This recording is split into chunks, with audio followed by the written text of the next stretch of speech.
നമസ്കാരം, ഏവർക്കും എഡിക്യോയുടെ മറ്റൊരു അധ്യായത്തിലേക്ക് സ്വാഗതം. ഇന്ന് നമ്മൾ നോക്കാനായിട്ട് പോകുന്നത് കോൺസ്റ്റിറ്റ്യൂഷനിൽ നിന്ന് മുൻ വർഷങ്ങളിൽ ചോദിച്ചിട്ടുള്ള 25 പ്രീവിയസ് ക്വസ്റ്റ്യൻസ് ആണ്. സ്റ്റേറ്റ്മെന്റ് ടൈപ്പ് ക്വസ്റ്റ്യൻസ് ഉൾപ്പെടെയാണ് നമ്മൾ ക്ലാസ്സിൽ ഡിസ്കസ് ചെയ്യുന്നത്. ക്ലാസ് ആദ്യമായിട്ടാണ് കാണുന്നതെങ്കിൽ നിങ്ങൾ ചാനൽ ഒന്ന് സബ്സ്ക്രൈബ് ചെയ്യുക. വീഡിയോസിനെ കുറിച്ചുള്ള അഭിപ്രായങ്ങളൊക്കെ കമൻ്റ് ആയിട്ടും കൂടെ രേഖപ്പെടുത്തുക. അപ്പം നമുക്ക് ഇന്നത്തെ ക്ലാസ്സിലേക്ക് പോകാം. ഇന്നത്തെ ആദ്യത്തെ ക്വസ്റ്റ്യൻ ഇതാണ്: ഇന്ത്യൻ ഭരണഘടനയുടെ ആമുഖം ഇതുവരെ എത്ര തവണ ഭേദഗതി ചെയ്തു? ഇന്ത്യൻ ഭരണഘടനയുടെ ആമുഖം ഇതുവരെ ഒരു തവണയാണ് ഭേദഗതി ചെയ്തിട്ടുള്ളത്. എന്നാണ് ആമുഖം ആദ്യമായി ഭേദഗതി ചെയ്തത്? ആമുഖം ഭേദഗതി ചെയ്തത് ഏത് വർഷമാണ്? 1976. 1976 ആമുഖം ഭേദഗതി ചെയ്തത്. 42ാം ഭരണഘടനാ ഭേദഗതിയായിരുന്നു. 42ാം ഭരണഘടനാ ഭേദഗതിയിലൂടെയാണ് ആമുഖം ഭേദഗതി ചെയ്തത്. വർഷം 1976. ഈ 1976 42ാം ഭരണഘടനാ ഭേദഗതി നിലവിൽ വന്നത് ഏത് വർഷമാണെന്ന് ചോദിക്കാറുണ്ട്.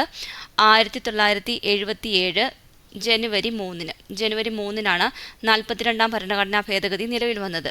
ആമുഖം എത്ര തവണ ഭേദഗതി ചെയ്തിട്ടുണ്ട്? ഒരു തവണയാണ് ഭേദഗതി ചെയ്തത്. 1976 42ാം ഭരണഘടനാ ഭേദഗതി. 1946 ഡിസംബർ 13 ജവഹർലാൽ നെഹ്റു അവതരിപ്പിച്ച ഒബ്ജക്റ്റീവ് റെസൊല്യൂഷനാണ് പിന്നീട് ഭരണഘടനയുടെ ആമുഖമായിട്ട് മാറിയത്. 1946 ഡിസംബർ 13 ജവഹർലാൽ നെഹ്റു അവതരിപ്പിച്ച ഒബ്ജക്റ്റീവ് റെസൊല്യൂഷനാണ് പിന്നീട് ഭരണഘടനയുടെ ആമുഖമായി മാറിയത്. ഇപ്പോൾ ഒബ്ജക്റ്റീവ് റെസൊല്യൂഷൻ അവതരിപ്പിച്ചത് ആരാണ് എന്നാണെന്ന് ചോദിക്കാറുണ്ട്. ഒബ്ജക്റ്റീവ് റെസൊല്യൂഷൻ അവതരിപ്പിച്ചത് ജവഹർലാൽ നെഹ്റു ആണ്. ഡേറ്റ് ചോദിച്ചാൽ 1946 ഡിസംബർ 13. ഈ ഒബ്ജക്റ്റീവ് റെസൊല്യൂഷൻ ഭരണഘടനാ നിർമ്മാണ സമിതി അംഗീകരിച്ച ഡേറ്റ് എന്നാണെന്നും PSC എക്സാമുകൾക്ക് ചോദിക്കാറുണ്ട്. 1947 ജനുവരി 22. ജനുവരി 22 ഒബ്ജക്റ്റീവ് റെസൊല്യൂഷൻ ഭരണഘടനാ നിർമ്മാണ സമിതി അംഗീകരിച്ചത്. 1946 December 13 Jawaharlal Nehru objective resolution അവതരിപ്പിച്ചു. അത് ഭരണഘടനാ നിർമ്മാണ സമിതി അംഗീകരിച്ചത് 1947 ജനുവരി 22. ഈ ഒബ്ജക്റ്റീവ് റെസൊല്യൂഷൻ അല്ലെങ്കിൽ ലക്ഷ്യപ്രമേയം എന്നാണ് അത് മലയാളത്തിൽ പറയുന്നത്. ഈ ലക്ഷ്യപ്രമേയമാണ് ഭരണഘടനയുടെ ആമുഖമായിട്ട് എടുത്തിട്ടുള്ളത്. അപ്പോൾ ഭരണഘടനയുടെ ആമുഖമായിട്ട് എടുത്തിട്ടുള്ളത് ജവഹർലാൽ നെഹ്റു അവതരിപ്പിച്ച ലക്ഷ്യപ്രമേയമാണ്. നോട്ട് ചെയ്ത് വെച്ചേക്കാം കേട്ടോ. ആമുഖം എന്ന ആശയം ഇന്ത്യ കടമെടുത്തത് അമേരിക്കയിൽ നിന്നിട്ടാണ്. അമേരിക്കൻ ഭരണഘടനയിൽ നിന്നാണ് ആമുഖം എന്ന ആശയം ഇന്ത്യ കടമെടുത്തത്.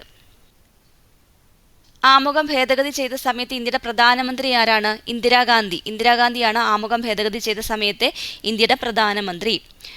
ആമുഖം ഭേദഗതി ചെയ്ത് കൂട്ടിച്ചേർത്ത വാക്കുകൾ ഏതൊക്കെയാണെന്ന് ചോദിക്കാറുണ്ട്. Socialist, secular, integrity.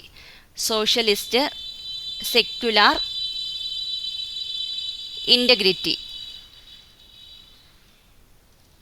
ഈ 3 വാക്കുകൾ കൂട്ടിച്ചേർത്തു. സോഷ്യലിസ്റ്റ്, സെക്യുലർ, ഇൻ്റഗ്രിറ്റി എന്നീ 3 വാക്കുകൾ ആമുഖത്തിൽ കൂട്ടിച്ചേർത്തു. 42ാം ഭരണഘടനാ ഭേദഗതിയിലൂടെ കൂട്ടിച്ചേർത്ത വാക്കുകളാണ് സോഷ്യലിസ്റ്റ്, സെക്യുലർ, ഇൻ്റഗ്രിറ്റി. ഈ വാക്കുകൾ ഏതാണെന്ന് ചോദിക്കാറുണ്ട്. Socialist, secular, integrity. അടുത്ത ക്വസ്റ്റ്യൻ നോക്കാം. മൗലിക കടമകൾ എന്ന ആശയം ഇന്ത്യ ഏതു രാജ്യത്തിൻ്റെ ഭരണഘടനയിൽ നിന്നാണ് എടുത്തത്? റഷ്യയിൽ നിന്ന്. മൗലിക കടമകൾ എന്ന ആശയം ഇന്ത്യ കടമെടുത്തത് റഷ്യയിൽ നിന്നിട്ടാണ്. ഇന്ത്യൻ ഭരണഘടനയുടെ ആമുഖത്തെ ഇന്ത്യയുടെ രാഷ്ട്രീയ ജാതകം എന്ന് വിശേഷിപ്പിച്ച വ്യക്തി ആരാണ്? KM മുൻഷി. 102ാമത്തെ ഭരണഘടനാ ഭേദഗതിയിലൂടെ കൂട്ടിച്ചേർക്കപ്പെട്ട പുതിയ അനുച്ഛേദം ഏതാണ്? അനുച്ഛേദം 338B. 6 മുതൽ 14 വയസ്സുവരെയുള്ള കുട്ടികൾക്ക് നിർബന്ധിതവും സൗജന്യവുമായ വിദ്യാഭ്യാസം ഉറപ്പുവരുത്തുന്ന അനുച്ഛേദം 21A. യൂണിയൻ ലിസ്റ്റിന്റെ അധികാര പരിധിയിൽ പെടുന്നത് താഴെ പറയുന്നവയിൽ ഏതാണ്? വാർത്താവിനിമയം. ഇന്ത്യൻ ഭരണഘടനാ ഡ്രാഫ്റ്റിംഗ് കമ്മിറ്റിയെക്കുറിച്ച് ശരിയായ വസ്തുത താഴെ തന്നിരിക്കുന്നവയിൽ ഏതാണ്? ഓപ്ഷൻ എ ആണ് ആൻസർ. 1 ഉം 3 കറക്റ്റായിട്ടുള്ളത്. ഡോക്ടർ BR അംബേദ്കർ ആണ് അധ്യക്ഷൻ. 7 അംഗങ്ങളെ ഉൾപ്പെടുത്തി രൂപീകരിക്കപ്പെട്ട കമ്മിറ്റിയാണ് ഡ്രാഫ്റ്റിംഗ് കമ്മിറ്റി. ഡ്രാഫ്റ്റിംഗ് കമ്മിറ്റിയിലെ അംഗങ്ങളെയൊക്കെ ചോദിക്കാറുണ്ട്. 7 അംഗങ്ങളാണ് ഡ്രാഫ്റ്റിംഗ് കമ്മിറ്റിയിൽ ഉള്ളത്. ഡ്രാഫ്റ്റിംഗ് കമ്മിറ്റിയുടെ അധ്യക്ഷൻ BR അംബേദ്കർ ആയിരുന്നു. ഈ ഡ്രാഫ്റ്റിംഗ് കമ്മിറ്റിയിലെ മെമ്പേഴ്സിനെ ഒന്ന് നോട്ട് ചെയ്ത് വെച്ചേക്കുക. ഡ്രാഫ്റ്റിംഗ് കമ്മിറ്റി മെമ്പേഴ്സ് ഇവരൊക്കെയാണ്: doctor BR Ambedkar, KM Munshi, Muhammad Saadulla, Alladi Krishnaswami Ayyar, DP Khaitan, BL Mitter, N Gopalaswami Ayyangar. ഇതിൽ DP കെയ്ത്താൻ അന്തരിക്കുകയും പകരം TT കൃഷ്ണമാചാരി അംഗമാവുകയും ചെയ്തിട്ടുണ്ട്. പിന്നെ ബി എൽ മിറ്റർ രാജിവെച്ചു. പകരം എൻ മാധവറാവു ആണ് അംഗമായിട്ട് വന്നത്. അപ്പോൾ ഇവരുടെ പേരൊക്കെ ഒന്ന് നോട്ട് ചെയ്ത് വെച്ചേക്കും കേട്ടോ. ഡ്രാഫ്റ്റിംഗ് കമ്മിറ്റിയിലുള്ള മെമ്പേഴ്സ് ആരൊക്കെയാണെന്ന് ചോദിക്കാറുണ്ട്, ഇല്ലാത്ത മെമ്പേഴ്സ് ആരൊക്കെയാണെന്നും ചോദിക്കാറുണ്ട്. അപ്പം പേര് നോട്ട് ചെയ്ത് വെച്ചേക്കുക. സാർവത്രിക വോട്ടവകാശം, മത്സരിക്കാനുള്ള അവകാശം എന്നിവയുമായി ബന്ധപ്പെട്ട് താഴെ പറയുന്നതിൽ ഏറ്റവും അനുയോജ്യമായ വസ്തുതകൾ ഏത്? ഓപ്ഷൻ ഡി ആണ് ആൻസർ. 1, 3. 1, 3 കറക്റ്റായിട്ടുള്ളത്. സാർവത്രിക വോട്ടവകാശത്തിൻ്റെ അടിസ്ഥാനത്തിൽ വേണം ലോക്സഭാ നിയമസഭാ തെരഞ്ഞെടുപ്പുകൾ നടത്തേണ്ടതെന്ന് വകുപ്പ് 326 പ്രതിപാദിക്കുന്നു. സാർവത്രിക വോട്ടവകാശത്തിൻ്റെ അടിസ്ഥാനത്തിൽ വേണം ലോക്സഭാ നിയമസഭാ തെരഞ്ഞെടുപ്പുകൾ നടത്തേണ്ടതെന്ന് വകുപ്പ് 326 പ്രതിപാദിക്കുന്നു. 1989 61 ഭേദഗതിയിലൂടെ വോട്ടിംഗ് പ്രായം 21 നിന്നും 18 കുറച്ചു. ഇതൊക്കെ ഇമ്പോർട്ടൻ്റ് ആണ്. 1989 61 ഭരണഘടനാ ഭേദഗതിയിലൂടെ വോട്ടവകാശത്തിനുള്ള പ്രായം 21 നിന്നും 18 കുറച്ചു. ഈ ഭേദഗതിയൊക്കെ ചോദിക്കാറുണ്ട്. വോട്ടിംഗ് പ്രായം 21 വയസ്സിൽ നിന്നും 18 കുറച്ച ഭേദഗതി ഏതാണെന്ന് ചോദിക്കാറുണ്ട്. 61 ഭരണഘടനാ ഭേദഗതി, വർഷം 1989. അപ്പോൾ ഇത് രണ്ടുമാണ് കറക്റ്റായിട്ടുള്ളത്. രാജ്യസഭയുടെ പ്രത്യേക അധികാരങ്ങളെ സംബന്ധിക്കുന്ന ശരിയായ പ്രസ്താവന ഏത്? ഓപ്ഷൻ ബി ആണ് ആൻസർ. 1, 2 കറക്റ്റായിട്ടുള്ളത്. 1. സംസ്ഥാനങ്ങളെ ബാധിക്കുന്ന എല്ലാ പ്രശ്നങ്ങളും രാജ്യസഭയുടെ അംഗീകാരത്തിനും പരിഗണനയ്ക്കും വിടണം. സംസ്ഥാന പട്ടികയിലെ വിഷയങ്ങൾ രാജ്യത്തിൻ്റെ പൊതു താൽപ്പര്യം പരിഗണിച്ച് യൂണിയൻ ലിസ്റ്റിലോ കൺകറന്റ് ലിസ്റ്റിലോ മാറ്റണമെങ്കിൽ അതിന് രാജ്യസഭയുടെ അംഗീകാരം വേണം. ഇത് രണ്ടുമാണ് കറക്റ്റായിട്ടുള്ളത്. ഇന്ത്യൻ ഭരണഘടനാ നിർമ്മാണ സമിതിയുമായി ബന്ധപ്പെട്ട പ്രസ്താവനകളിൽ തെറ്റായ പ്രസ്താവന അല്ലെങ്കിൽ പ്രസ്താവനകൾ ഏതൊക്കെ?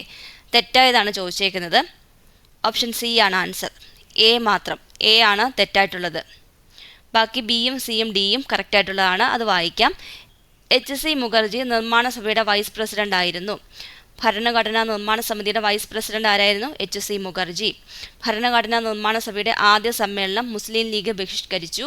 ഭരണഘടനാ നിർമ്മാണ സഭയുടെ അവസാന സമ്മേളനം നടന്നത് 1950 ജനുവരി 24 ഈ 3 സ്റ്റേറ്റ്മെൻറ്റ്സും ശരിയാണ്. ഭരണഘടന എഴുതി തയ്യാറാക്കുന്നതിന് വേണ്ടി രൂപീകരിച്ച സമിതിയാണ് ഭരണഘടനാ നിർമ്മാണ സമിതി. ഭരണഘടനാ നിർമ്മാണ സമിതി രൂപീകരിച്ചത് ഏത് വർഷമാണ്?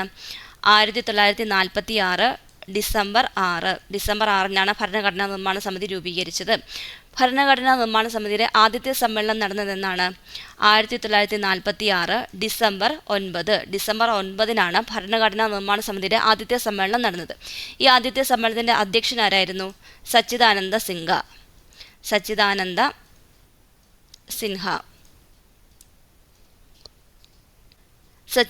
സിൻഹയായിരുന്നു ആദ്യത്തെ സമ്മേളനത്തിൻ്റെ അധ്യക്ഷൻ. ഭരണഘടനാ നിർമ്മാണ സമിതിയുടെ സ്ഥിരം അധ്യക്ഷൻ ആരാണെന്ന് ചോദിക്കാറുണ്ട്. ഭരണഘടനാ നിർമ്മാണ സമിതിയുടെ സ്ഥിരം അധ്യക്ഷൻ ഡോക്ടർ രാജേന്ദ്ര പ്രസാദ് ആണ്. ഡോക്ടർ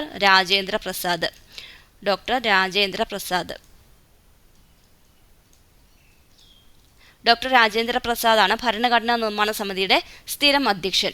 അപ്പോൾ അവിടെ നിങ്ങൾക്കൊരു കൺഫ്യൂഷൻ വരുന്ന ഒരു ക്വസ്റ്റ്യൻ ഉണ്ട്. ഡ്രാഫ്റ്റിംഗ് കമ്മിറ്റിയുടെ അധ്യക്ഷൻ ആരാണ്? ഡ്രാഫ്റ്റിംഗ് കമ്മിറ്റിയുടെ അധ്യക്ഷൻ ഡോക്ടർ BR അംബേദ്കർ ആണ്. ഭരണഘടനാ നിർമ്മാണ സമിതിയുടെ സ്ഥിരം അധ്യക്ഷൻ ഡോക്ടർ രാജേന്ദ്ര പ്രസാദ് ആണ്. 2 ക്വസ്റ്റ്യനും BSc എക്സാമുകൾക്ക് ചോദിക്കാറുണ്ട്. കൺഫ്യൂഷൻ ആകാതെ രണ്ടും പഠിക്കുക. നമ്മുടെ മൗലികാവകാശങ്ങളിലെ മതസ്വാതന്ത്ര്യവുമായി ബന്ധപ്പെട്ട് താഴെ പറയുന്ന പ്രസ്താവന ആരുടേതാണ്? ധാരാളം മതങ്ങളുള്ള ഇന്ത്യയെപ്പോലെ ഒരു രാജ്യത്തെ ഗവൺമെൻറ്റിന് ആധുനിക കാലഘട്ടത്തിൽ മതേതരത്തിൽ അധിഷ്ഠിതമായല്ലാതെ പ്രവർത്തിക്കാൻ സാധ്യമല്ല. നമ്മുടെ ഭരണഘടന മതേതര സങ്കല്പത്തിൽ അധിഷ്ഠിതമായതും മതസ്വാതന്ത്ര്യം അനുവദിക്കുന്നതുമാണ്. ഇതാരുടെ വാക്കുകളാണ്? ജവഹർലാൽ നെഹ്റുവിൻ്റെ വാക്കുകളാണ്. ഇത് ഇമ്പോർട്ടൻ്റ് ആണ്. ഇന്ത്യൻ ഭരണഘടനാ ഭേദഗതിയുമായി ബന്ധപ്പെട്ട ശരിയായ പ്രസ്താവന അല്ലെങ്കിൽ പ്രസ്താവനകൾ ഏതൊക്കെയാണ്? ഓപ്ഷൻ ബി ആണ് ആൻസർ. എയും ബിയും ഡിയുമാണ് ആൻസർ. ഭാഗം 20 ഭേദഗതിയെക്കുറിച്ച് പ്രതിപാദിക്കുന്നു. ഭാഗം 20 ഭേദഗതിയെക്കുറിച്ച് പ്രതിപാദിക്കുന്നത്. വകുപ്പ് 368 ഭേദഗതിയുമായി ബന്ധപ്പെട്ടിരിക്കുന്നു. ഭരണഘടനയുടെ അടിസ്ഥാന ഘടനയിൽ അല്ലെങ്കിൽ ബേസിക് സ്ട്രക്ചറിൽ മാറ്റം വരുത്താൻ പാർലമെന്റിന് അധികാരം ഇല്ല. ഭരണഘടനയുടെ അടിസ്ഥാന ഘടനയിൽ മാറ്റം വരുത്താൻ പാർലമെന്റിന് അധികാരം ഇല്ല. ഈ 3 പ്രസ്താവനകളും ശരിയാണ്. താഴെ തന്നിരിക്കുന്നവയിൽ ഭരണഘടനാ സ്ഥാപനങ്ങൾ അല്ലാത്തത് ഏത്? അല്ലാത്തതാണ് ചോദിച്ചേക്കുന്നത്. ഓപ്ഷൻ ബി ആണ് ആൻസർ. 2, 3 നീതി ആയോഗും റിസർവ് ബാങ്ക് ഓഫ് ഇന്ത്യയും ഭരണഘടനാ സ്ഥാപനങ്ങളല്ല. GST കൗൺസിൽ അല്ലെങ്കിൽ ചരക്ക് സേവന നികുതി കൗൺസിലും ദേശീയ പട്ടികജാതി കമ്മീഷനും ഭരണഘടനാ സ്ഥാപനങ്ങളാണ്. ഇന്ത്യൻ ഭരണഘടനയിലെ മാർഗനിർദ്ദേശക തത്വങ്ങൾ DPSP directive principles of state policy ന്യായവാദങ്ങളല്ല അല്ലെങ്കിൽ നോൺ ജസ്റ്റിഷ്യബിൾ അല്ല എന്ന് പറയാൻ കാരണം എന്താണ്? ഓപ്ഷൻ സി ആണ് ആൻസർ. ഈ തത്വങ്ങൾ കോടതിയിലൂടെ നേടിയെടുക്കാൻ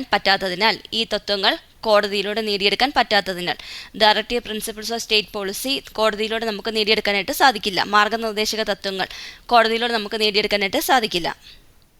ഗ്രാമപഞ്ചായത്തുകൾക്ക് നികുതികൾ ഏർപ്പെടുത്താനും പിരിച്ചെടുക്കാനും അധികാരം നൽകുന്ന ഇന്ത്യൻ ഭരണഘടനയുടെ അനുച്ഛേദം ഏതാണ്? ഓപ്ഷൻ സി അനുച്ഛേദം 243H. ഇന്ത്യൻ ഭരണഘടനയുടെ ആമുഖത്തിന് ആധാരമായി മാറിയ ലക്ഷ്യപ്രമേയത്തിനെ സംബന്ധിക്കുന്ന ശരിയായ പ്രസ്താവന താഴെ പറയുന്നവയിൽ ഏതാണ്? ശരിയായ പ്രസ്താവനയാണ് ചോദിച്ചേക്കുന്നത്. ഓപ്ഷൻ എ ആണ് ആൻസർ. 3ഉം 4ഉമാണ് ശരിയായിട്ടുള്ളത്. ലക്ഷ്യപ്രമേയം അവതരിപ്പിച്ചത് ആരാണ്? ജവഹർലാൽ നെഹ്റു ആണ് ലക്ഷ്യപ്രമേയം അവതരിപ്പിച്ചത്. ലക്ഷ്യപ്രമേയം 1947 ഭരണഘടനാ നിർമ്മാണ സമിതിയിൽ പാസ്സാക്കപ്പെട്ടു. നമ്മളിപ്പോൾ ഡേറ്റ് ഒക്കെ പഠിച്ചതാണ്. ജവഹർലാൽ നെഹ്റു ലക്ഷ്യപ്രമേയം അവതരിപ്പിച്ചത് എന്നാണ്? 1946 ഡിസംബർ 13 ജവഹർലാൽ നെഹ്റു ലക്ഷ്യപ്രമേയം അവതരിപ്പിച്ചത്. 1946 ഡിസംബർ 13 ലക്ഷ്യപ്രമേയം ഭരണഘടനാ നിർമ്മാണ സമിതി അംഗീകരിച്ച് അല്ലെങ്കിൽ പാസ്സാക്കിയത് 1947 ജനുവരി 22. ഇന്ത്യൻ ഭരണഘടനയുമായി ബന്ധപ്പെട്ട് 8 പ്രധാന കമ്മിറ്റികൾ രൂപീകരിക്കപ്പെട്ടു. താഴെ പറയുന്നതിൽ അത്തരം കമ്മിറ്റികളുടെ അധ്യക്ഷന്മാർ ശരിയായത് ഏതൊക്കെ? കമ്മിറ്റികളും ശരിയായ അധ്യക്ഷന്മാരും ഏതൊക്കെയാണെന്നാണ് ചോദിച്ചേക്കുന്നത്. ഓപ്ഷൻ ഡി ആണ് ആൻസർ. 1ഉം 2ഉം 4ഉമാണ് കറക്റ്റ് ആയിട്ടുള്ളത്. യൂണിയൻ പവേഴ്സ് കമ്മിറ്റിയുടെ അധ്യക്ഷൻ ജവഹർലാൽ നെഹ്റു ആയിരുന്നു. യൂണിയൻ കോൺസ്റ്റിറ്റ്യൂഷൻ കമ്മിറ്റിയുടെ അധ്യക്ഷൻ ജവഹർലാൽ നെഹ്റു ആയിരുന്നു. റൂൾസ് ഓഫ് പ്രൊസീജിയർ കമ്മിറ്റിയുടെ അധ്യക്ഷൻ doctor Rajendra Prasad. Rules of procedure കമ്മിറ്റിയുടെ അധ്യക്ഷൻ ആരാണ്? ഡോക്ടർ രാജേന്ദ്ര പ്രസാദ്. ഇന്ത്യയിലെ പൗരത്വത്തെ സംബന്ധിക്കുന്ന ശരിയായ പ്രസ്താവന ഇവയിൽ ഏതാണ്? ശരിയായ പ്രസ്താവനയാണ് ചോദിച്ചേക്കുന്നത്. ഓപ്ഷൻ സി ആണ് ആൻസർ. 1ഉം 3ഉമാണ് കറക്റ്റ് ആയിട്ടുള്ളത്. 1ഉം 3ഉം. ഇന്ത്യൻ ഭരണഘടനയുടെ പാർട്ട് 2 ആർട്ടിക്കിൾ 5 മുതൽ 11 വരെയുള്ള ഭാഗങ്ങളിൽ പൗരത്വത്തെക്കുറിച്ച് പറയുന്നു. 1955 പൗരത്വ നിയമം അനുസരിച്ച് 3 രീതിയിൽ പൗരത്വം നഷ്ടപ്പെടാം. 42ാം ഭരണഘടനാ ഭേദഗതിയുമായി ബന്ധപ്പെട്ട ശരിയായ പ്രസ്താവന ഇവയിൽ ഏതാണ്? ശരിയായ പ്രസ്താവനകളാണ് ചോദിച്ചിട്ടുള്ളത്.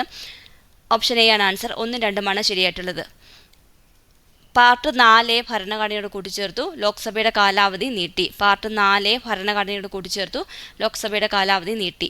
പാർട്ട് 4 എന്താണ് പറയുന്നത്? പാർട്ട് 4 പറയുന്നത് മൗലിക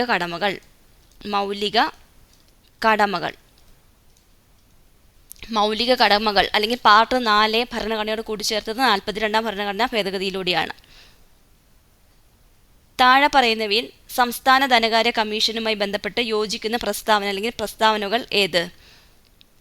ഓപ്ഷൻ ബി ആണ് ആൻസർ. 1ഉം 2ഉമാണ് കറക്റ്റ് ആയിട്ടുള്ളത്. 1ഉം 2ഉം. ഭരണഘടനയുടെയും പഞ്ചായത്ത് രാജ് ആക്ടിൻ്റെയും അടിസ്ഥാനത്തിൽ തദ്ദേശ സ്വയംഭരണ സ്ഥാപനങ്ങളുടെ സാമ്പത്തിക സ്ഥിതി അവലോകനം ചെയ്ത് ശുപാർശകൾ സമർപ്പിക്കാൻ നിയുക്തമായതാണ് സംസ്ഥാന ധനകാര്യ കമ്മീഷൻ. സംസ്ഥാന ധനകാര്യ കമ്മീഷനെ നിയമിക്കുന്നത് ഗവർണർ ആണ്. നോട്ട് ചെയ്ത് വെച്ചേക്ക്. സംസ്ഥാന ധനകാര്യ കമ്മീഷനെ നിയമിക്കുന്നത് ഗവർണർ ആണ്. 16ാം ധനകാര്യ കമ്മീഷന്റെ ചെയർമാനായി നിയമിക്കപ്പെട്ടത് ആരാണ്? അരവിന്ദ് പനഗരിയ. ഓൾ ഇന്ത്യ സർവീസിനെ കുറിച്ച് പ്രതിപാദിക്കുന്ന ഭരണഘടനാ വകുപ്പ് താഴെ പറയുന്നതിൽ ഏതാണ്? ആർട്ടിക്കിൾ 312 ഓൾ ഇന്ത്യ സർവീസിനെ കുറിച്ചാണ് പറയുന്നത്.